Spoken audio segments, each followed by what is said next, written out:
दोस्तों अचानक सेठ जी की जो बीवी और उनके एक बच्चे का किडनैप हो जाता है। सेठ जी का पूरा शक जो घर के अंदर काम करने वाले नौकरानी होती है उसके ऊपर होता है।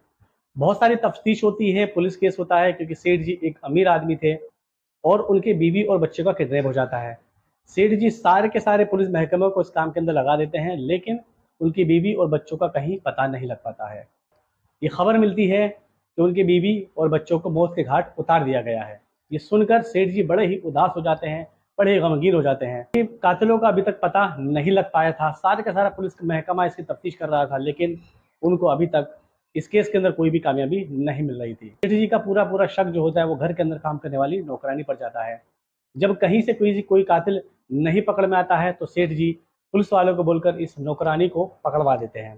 पुलिस इस नौकरानी को लेकर जाती है और वहाँ पर इससे पूछताछ होती है। नौकरानी सिर्फ सिर्फ यही कहती है कि साहब इसके अंदर मेरी कोई गलती नहीं है, मुझे नहीं मालूम कि क्या हुआ। हाँ, मुझे इतना ज़रूर मालूम है कि उस रात मैंने गेट ज़रूर खोला था और 2 से लेकर 3 लोग घर के अंदर आए थे। उसके बाद मैं किचन के अंदर खाना बनाने के लिए चली गई थी। इसके आगे मुझे कुछ भी नहीं मालूम। लोग का पता नहीं लग पा रहा था, इसलिए जो कसूरवार है, जो मुजरिम है, वो नौकरानी ही बन जाती है और उसको फांसी की सज़ा दे दी जाती है अदालत की तरफ से। दोस्तों ये नौकरानी भले ही उनके यहाँ पर रह रही थी, लेकिन जो नौकरानी का पति था वो किसी और जगह रहकर काम वगैरह किया करता था। कभी कभार ये नौकरानी उसके पास में जहाँ वो काम करता था वहाँ पर चली जाया करती थी। अक्सर यहीं पर रहा करती थी क्योंकि यहाँ पर रहने पर इसको कोई किराया भी नहीं देना पड़ता था।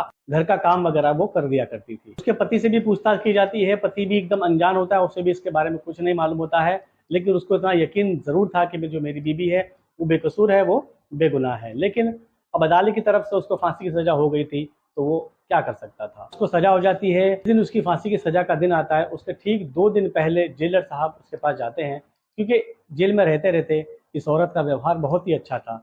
बाकी सभी औरतों से इसका व्यवहार बहुत अच्छा था, काफ़ी मिलनसार इसका व्यवहार था। हर एक काम को बड़े ही जल्दी कर दिया करती थी, इसलिए जेलर को भी उसके ऊपर दया आने लगी थी और उसे लग रहा था कि ये जिसका व्यवहार इतना अच्छा है, ये कैसे इतने बड़े काम को अंजाम दे सकती है। फांसी के ठीक 2 दिन पहले जेलर साहब उसके पास में जाते हैं और कहते हैं कि कमला, तुम्हें 2 दिन बाद फांसी हो जाने वाली है, तो अगर तुम्हारी कोई आखिरी ख्वाहिश हो, दिल में कोई तमन्ना हो या कोई बात कहना हो या किसी से मिलना हो, तो तुम मुझे बता सकती हो। मेरी कोशिश रहेगी कि तुम्हारी उस आखिरी तमन्ना को ज़रूर पूरा किया जाए। वो तब भी कहती है कि जेलर साहब, इस काम के अंदर मेरा कोई हाथ नहीं है। अगर आप मेरी आखिरी तमन्ना ही पूछना चाहते हैं तो मेरी आखिरी तमन्ना ये है कि मैं एक रात अपने पति के साथ में इस जेल के अंदर बिताना चाहती हूँ। जेलर साहब ये सुनकर बड़े ही सन्न रह जाते हैं, बड़े ही हैरान हो जाते हैं कि भाई आखिर इसकी जो आखिरी ख्वाहिश है ये किस टाइप की एक आखिरी ख्वाहिश कर रही है। जेलर साहब ये तमन्ना थी कि इसकी आखिरी ख्वाहिश पूरी हो, इसलिए वो उसको हाँ भर देते हैं और आनन फानन में उसके पति से बात किया जाता है।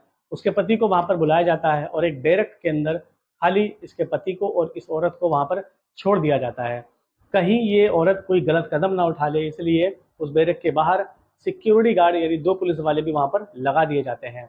और इसके साथ ही उस बैरक के अंदर ये दोनों क्या बात करते हैं, शायद ऐसा कुछ उनको सुराग मिल जाए, उसके लिए वो एक ऑडियो रिकॉर्डर भी उसके अंदर लगा देते हैं। और ऑडियो रिकॉर्डर उस बैरक के अंदर लगे हैं, इसकी भनक इन दोनों को बिल्कुल भी नहीं थी। रात का समय होता है, उसका पति को बुलाया जाता है, उस बैरक के अंदर उसको भी छोड़ दिया जाता है। दोनों एक दूसरे को देखते हैं, गले मिलते हैं और आपस में बहुत रोने लगते हैं। उसकी बीवी उससे कहती है कि आप तो मेरा यकीन करिए, मेरा इस काम के अंदर बिल्कुल भी हाथ नहीं है। उसका पति कहता है कि कमला, मुझे यकीन है कि तुम्हारा इस काम के अंदर बिल्कुल भी हाथ नहीं है, लेकिन अब क्या कर सकते हैं, जब कोई गवाह कोई सबूत मिला ही नहीं, सारा का सारा जो इल्ज़ाम है वो तुम्हारे ऊपर ही जा रहा था। उसकी बीवी कहती है खैर कोई बात नहीं, नियति को ये मंजूर है, अगर मेरी मौत ऐसे ही लिखी थी तो मैं उसमें भी राजी हूँ। तो उसका पति कहता है कि कमला, मुझे सच बताओ, क्या तुमने ये काम को अंजाम दिया है। कमला कहती है देखा, मैं कह नहीं रही थी कि आप मेरा यकीन नहीं करोगे, मेरे यकीन करिए, ये काम मैंने नहीं करा है। हाँ, उस रात इतना ज़रूर हुआ था कि मालिक जो है वो घर के बाहर गए हुए थे और घर के अंदर मालकिन, उसका बेटा और मैं थी। मैं किचन के अंदर खाना बना रही थी, ये दोनों घर के अंदर थे। इतने में घर की दरवाजे की बेल बजती है। मैं जाके दरवाज़ा खोलती हूँ तो क्या देखती हूँ कि साथ में 3 आदमी हैं और 3 आदमी में 2 को तो मैं नहीं जानती थी, लेकिन एक शख्स वो था जो हमारी जो मालकिन होती है उसकी दूर की कोई बहन है, उसका एक बेटा था। तीनों घर के अंदर आ जाते हैं। चूँकि ये आपस में जानने वाले थे, इसलिए मैं अपना काम, उनको पानी वगैरह पिलाकर मैं किचन में चले जाकर खाना बनाने लगी थी। लेकिन जब कुछ समय के बाद देखा कि घर के अंदर सन्नाटा हुआ है मैं वहाँ से आवाज़ लगाती हूँ मालकिन, लेकिन कोई आवाज़ नहीं देता है। तो मैं गैस को बंद कर कर जैसे बाहर जाती हूँ तो क्या देखती हूँ कि घर का गेट खुला हुआ है, घर के अंदर ना मालकिन है ना उसका बेटा है, और जो गाड़ी सामने खड़ी हुई थी जिस पर वो तीनों आए थे वो गाड़ी भी नहीं है। उसके बाद मैं बड़ी घबरा जाती हूँ। मैं आनन-फानन में मालिक को फ़ोन करती हूँ। मालिक कहते हैं कि हो सकता है कि कहीं गई हुई हो घूमने-फिरने के लिए, थोड़ी देर में आ जाएँगी, लेकिन अक्सर ऐसा होता नहीं था। लेकिन कुछ देर के बाद भी जब मालकिन और उसका बेटा नहीं आ पाता है, तो मालिक भी पुलिस वालों को फ़ोन कर देते हैं। सारी की सारी जो बातें हैं ऑडियो रिकॉर्डर के थ्रू जो जेलर साहब थे और साथ में 1-2 पुलिस वाले वो सब मिलकर सुन रहे थे, जहाँ पर इसकी पूरी लाइव रिकॉर्डिंग चल रही थी। इतने में कमलापति बच्ची कहती है कि बस यही मेरी कहानी है, उसके बाद क्या हुआ मुझे नहीं मालूम। अब जेलर साहब इस रिकॉर्डिंग में तो जो सुन रहे थे, उसको एक बात जो नई इस रिकॉर्डिंग में पता लगी थी, उनकी मालकिन थी, उनकी मालकिन की दूर का एक बेटा था। इससे अभी तक पूछताछ नहीं हो पाई थी। जेलर साहब को शक जाता है कि कहीं ये काम उसके बेटे का तो नहीं है। वो आनन-फानन में अपने पुलिस हाईकमान से बात करते हैं और हाईकमान से बात करने के बाद तफ्तीश फिर से शुरू की जाती है। तफ्तीश करके जो उसकी मालकिन होती है, उस मालकिन की जो दूर के जो बहन के बेटा था, उसको अरेस्ट करके लेकर आती है। जब उससे पूछताछ करती है तो शुरू-शुरू में आनाकानी करता है कि मेरी मासी है, मैं ऐसा नहीं कर सकता। लेकिन जब उसके सख्ती के साथ में उसके रिमांड लेकर उससे पूछताछ की जाती है, तो वो पुलिस के रिमांड के आगे हार जाता है और सारे के सारे गुनाह कबूल कर देता है। और यही कहता है, मैंने इस किडनैपिंग के ज़रिए उनसे 1 करोड़ रुपए की माँगी थी, लेकिन वो इस पैसे को नहीं दे पा रहे थे। इसलिए मैंने अपनी बदनामी की डर से और अपने पकड़े जाने की वजह से उन दोनों को ही मौत के घाट उतार दिया। और इस तरीके से जो असली कातिल है वो वहाँ पर पकड़ा जाता है और ये कमला जो होती है ये बाइज़्ज़त बरी हो जाती है।